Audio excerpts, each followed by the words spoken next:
Yep. Good morning you guys. It's 2:46. Check nyo na yung ginawa natin nung nakaraang video. Inaayos ko tong camera doon sa mic niya. Para siyang may buhok sa ibabaw. 'Di ba? O 'di ba ganun ang style niya.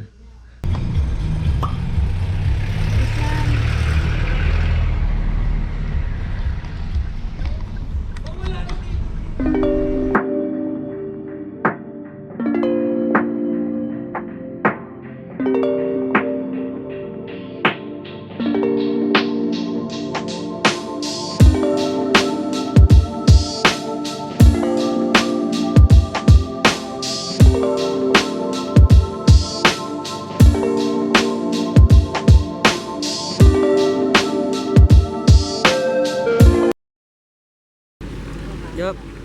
What's going on guys? And okay, yan, dito ko na start yung vlog natin. At nandito ngayon tayo sa Bitukang Manok. So, ayan, dito kami magbe-breakfast. Dahil di pa kami kumakain. Kakapit natin yan dun. Kasi basa.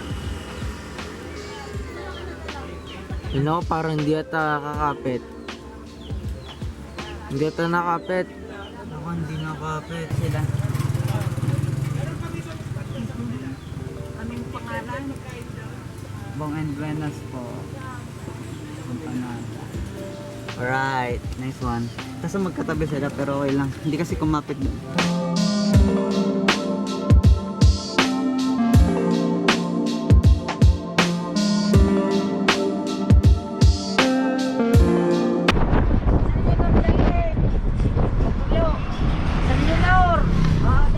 Ang ganda dito sa lugar na to kasi kita natin yung view dito. Ayun o. Mahaba pa ating tatakbo eh. Mga 200 kilometers pa ata.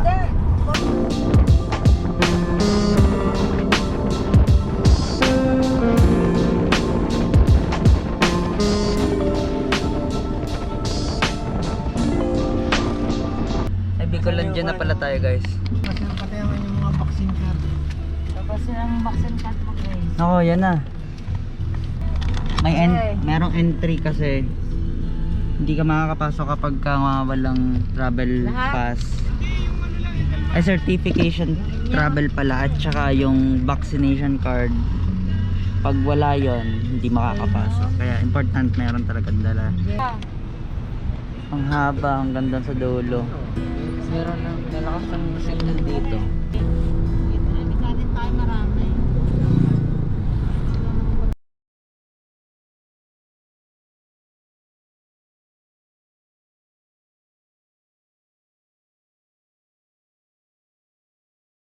Ay, ganda ba?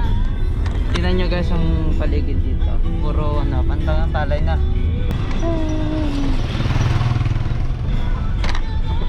Tapos yung pagka-tricycle dito, iba kumpara sa Batangas. Ah, puro palay. Puro palay oh. Puro sirena. Ay, kasi pala. So, nandito nakarating na kami. Ilang oras ng takbo natin ngayon? Nabot kami 10 hours.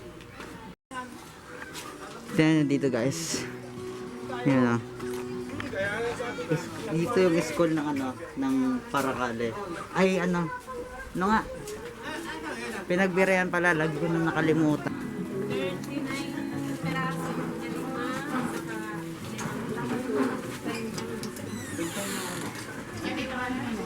Mamaya, pasyal ko kayo dun sa taas.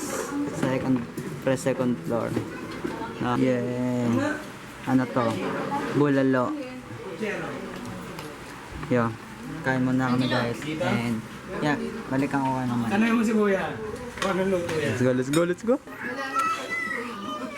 Nakita ko ito dito. Yeah. So, okay guys. At yan, nandito na tayo sa... Nandito tayo sa taas. Pinakataas. Dito palagi kami natambay pagka pumupunta kami dito. Halos dito talaga kami. Then yan sa orto, dito kami tutulog. And minsan yung iba dito. Tapos yung iba doon. Kwarto din kasi to. Then dito may natutulog din dyan. Tapos to, kwarto ni Uncle yan. Dyan din kami natutulog minsan. So, one day lang kami one day lang kami dito hanggang bukas lang. Tapos bukas ng 12 alis na kami dahil yun nga babaan bukas. Diretso na kami ng Albay. And yan, sana tingnan nyo dito sa baba. So, diba? Kita yung mga tao, yun, mga napasok oh.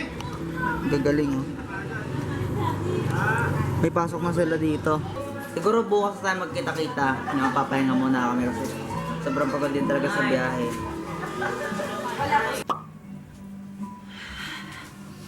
Alright. Wait, okay. What's going on, people?